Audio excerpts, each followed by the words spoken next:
இளைஞனுடைய வாழ்க்கையில பல தோல்விகளையும் அவமானங்களையும் கஷ்டங்களையும் அவன் சந்திக்கிறாங்க. வாழ்க்கையில எல்லா டைமென்ஷன்லையும் அவனுக்கு பல போராட்டங்கள். உதாரணத்துக்கு அவனுக்கு நிறைய உடல் உபாதைகள்ங்க, மன ரீதியான போராட்டங்கள். அவன் செய்த தொழிலில் மிகப்பெரிய லாஸ் அவனுக்கு ஏற்பட்டதுங்க. பல லட்சம் ரூபாய் அவன் இழந்துட்டான். உறவுகள் எல்லாம் அவனை ஒதுக்கிட்டாங்க. ஒரு கட்டத்தில் இந்த பூமியில் எதற்கு வாழணும் அப்படிங்கிற ஒரு எண்ணம் அவனுக்கு வர ஆரம்பிச்சதுங்க. அதனால தற்கொலை பண்ணிக்கலாங்கிற ஒரு முடிவு எடுத்தான். ஒரு மலைப்பகுதிக்குள்ளே போகிறான் தனிமையில். அங்கே போய் தன்னுடைய வாழ்க்கையை முடிச்சுக்கலாம் அப்படிங்கிற எண்ணத்தோடு அவன் இருக்காங்க. அவன் தற்கொலை பண்ணுறதுக்கு போகிறதுக்கு முன்னாடி அவனுக்குள்ளே ஒரு கேள்வி எழும்புதுங்க. கடவுள்னு ஒருத்தர் இருந்தாருன்னா இந்த கேள்விக்கான பதில் அவர் தரட்டும் அப்படின்னு நினச்சிட்டு சத்தமாக சில கேள்விகளை கேட்குறாங்க. இந்த பூமியில் வாழ்கிற நிறைய மக்கள் சந்தோஷமாக மகிழ்ச்சியாக வாழ்ந்துக்கிட்டு இருக்காங்க. ஆனால் என்ன மாதிரி நிறைய நபர்களும் பல போராட்டங்கள், கஷ்டங்கள், நம்பிக்கை துரோகங்கள் இதெல்லாம் ஃபேஸ் பண்ணி அவங்க தீவிரமான மன அழுத்தத்தில் வாழ்ந்துக்கிட்டு இருக்காங்க. ஏன் இந்த வேறுபாடு இருக்கு? எதற்காக நான் இவ்வளோ கஷ்டத்தை நான் ஃபேஸ் பண்ணணும்? கடவுள் நீங்கள் இருந்தீங்கன்னா இதற்கான பதிலை சொல்லுங்கன்னு சொல்லி அவன் ஆர்வமாக கேட்குறாங்க. கொஞ்ச நேரத்துக்கு எந்த பதிலும் அவனுக்கு கிடைக்கல. தற்கொலை பண்ணலான்ற முயற்சியில் அவன் ஈடுபடுறான். அப்போ ஒரு சத்தத்தை அவன் கேட்குறாங்க. அன்பு மகனே அப்படிங்கிற ஒரு குரல் அவனுக்கு கேட்குதுங்க. அவனுக்கு புல்லரிக்குது. கடவுளுடைய வார்த்தைகளை நம்ம கேட்க போகிறோம், கடவுள் நம்ம கிட்ட பேசிட்டு இருக்காரு அப்படிங்கிற அந்த எண்ணம் அவனுக்கு ரொம்ப அதிகமாக வருதுங்க. ஆர்வத்தோடு அவன் கேட்க ஆரம்பிக்கிறான். கடவுள் அவன் கிட்ட பேச ஆரம்பிக்கிறார். இந்த காட்டுப்பகுதியில் வெவ்வேறு விதமான மரங்களை நீ பார்க்கலாம். நிறைய காட்டு மரங்கள் மற்றும் மூங்கில் மரங்களை நீ பார்க்க முடியும். இந்த காட்டு மரங்கள், இந்த மூங்கில் மரங்களுடைய விதைகள் எல்லாத்தையுமே ஒரே நேரத்தில் தான் நான் விதைச்சேன். ஆனால் இந்த காட்டு மரங்கள் சில மாதங்கள், சில வருடங்களில் ரொம்ப சீக்கிரமாக உயரமாக வளர்ந்துடும். ஆனால் இந்த மூங்கில் மரத்தை பொறுத்த வரைக்கும் முதல் ஒரு வருஷத்தில் எந்த வளர்ச்சியும் உன்னால் பார்க்க முடியாது. ஆனால் அந்த மூங்கில் மரத்து மேலே உள்ள நம்பிக்கையை நான் என்றைக்குமே இழக்க மாட்டேன்.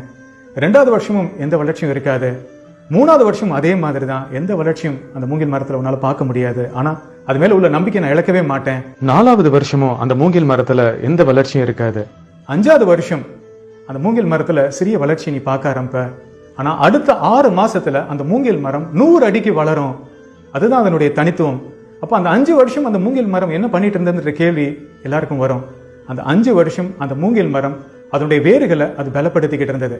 அது வேர்கள் ரொம்ப ஸ்ட்ராங்கா இருந்ததுனால தான் அடுத்த 6 மாசத்துல, அதாவது 5 வருஷத்துக்கு அப்புறம் அந்த 6 மாசத்துல 100 அடிக்கு உயரமாக அந்த மூங்கில் மரத்தால் வளர முடிந்தது அப்படின்னு கடவுள் சொல்லியிருக்காருங்க.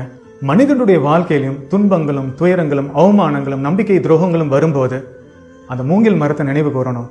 எப்படி அந்த 5 வருஷம் அந்த மூங்கில் மரத்துக்கிட்ட எந்த வளர்ச்சியும் இல்லையோ, அதே மாதிரி நமக்கு கஷ்டங்களும் போராட்டங்களும் வரும்போது நமக்குள்ள, அதாவது நம்ம வேர்கள் பலப்பட்டுக்கிட்டு இருக்கு, நம்ம உணர்வு நிலையில மாற்றங்கள் ஏற்படுது, நம்ம குணாதிசயங்கள்ல மாற்றங்கள் ஏற்படுது, எதிர்காலத்துல மிக அதிகமான உயரத்துல வளர்வதற்கான எல்லா சாத்தியக்கூறும் அப்பதான் ஏற்படுதுங்கிற நம்பிக்கையோட நம்ம வாழணும் அப்படின்னு கடவுள் சொல்லியிருக்காருங்க. அப்பதான் அந்த இளைஞனுக்கு வாழ்க்கை குறித்து மிகப்பெரிய ஒரு புரிதல் வந்ததுங்க. நம்ம வாழ்க்கையில யாரோடையும் நம்ம ஒப்பிடக்கூடாது, நம்ம தனித்துவத்தோட நம்ம வாழ்க்கையை வாழணும். அப்ப எனக்கு கஷ்டங்களும் போராட்டங்களும் வருது அப்படின்னா அந்த மூங்கில் மரம் மாதிரி எனக்கான வளர்ச்சி காத்துக்கிட்டு இருக்கு, நிச்சயமாக உயர்ந்த நிலைகளை நான் அடைவேன், அதற்காக எனக்குள்ள இப்ப மாற்றங்கள் ஏற்பட்டுக்கிட்டு இருக்கு, என்னுடைய வேர்களை நான் பலப்படுத்திக்கிட்டு இருக்கேன், அதனால இந்த சூழ்நிலையில நம்பிக்கையோட பொறுமையோட நான் இருக்கணும் அப்படிங்கிற ஒரு விஷயத்தை புரிஞ்சுட்டு எதிர்காலத்துல மிகப்பெரிய சாதனை நான் சாதிக்க போறேன், பல பேருடைய வாழ்க்கைக்கு நான் ஒரு இன்ஸ்பிரேஷனா இருக்க போறேங்கிற நம்பிக்கையோட அவன் வாழ்க்கையை வாழ ஆரம்பிக்கிறாங்க. இப்போ உங்களோட வாழ்க்கையில பல கஷ்டங்கள், போராட்டங்கள், அவமானங்கள், நம்பிக்கை துரோகங்கள் இதெல்லாம் ஃபேஸ் பண்ணிட்டு என்னடா வாழ்க்கை இது அப்படிங்கிற ஒரு மனச்சோர்வுல நீங்கெல்லாம் இருக்கீங்களா? தயவு செய்து கடவுள் சொன்ன வார்த்தைகளை கொஞ்சம் இந்த நேரத்தில் நினைவு கூர்ந்து பாருங்க. உங்க வேர்கள் நீங்க பலப்படுத்திக்கிட்டு இருக்கீங்க, உங்களுக்குள்ள பெரிய மாற்றங்கள் நிகழ்ந்துகிட்டு இருக்கு, எதிர்காலத்தில் பெரிய சாதனைகளை சாதிப்பதற்கான அந்த ஃபவுண்டேஷன் இப்ப நீங்க போட்டுட்டு இருக்கீங்க அப்படிங்கிற நம்பிக்கையோட வாழ ஆரம்பிங்க. விதி என்ன விதி, இறைவனே கதி என இருக்கப்பிடி, ஓடிவிடும் விதியின் சதி. இந்த வீடியோவை லைக் பண்ணி ஷேர் பண்ணி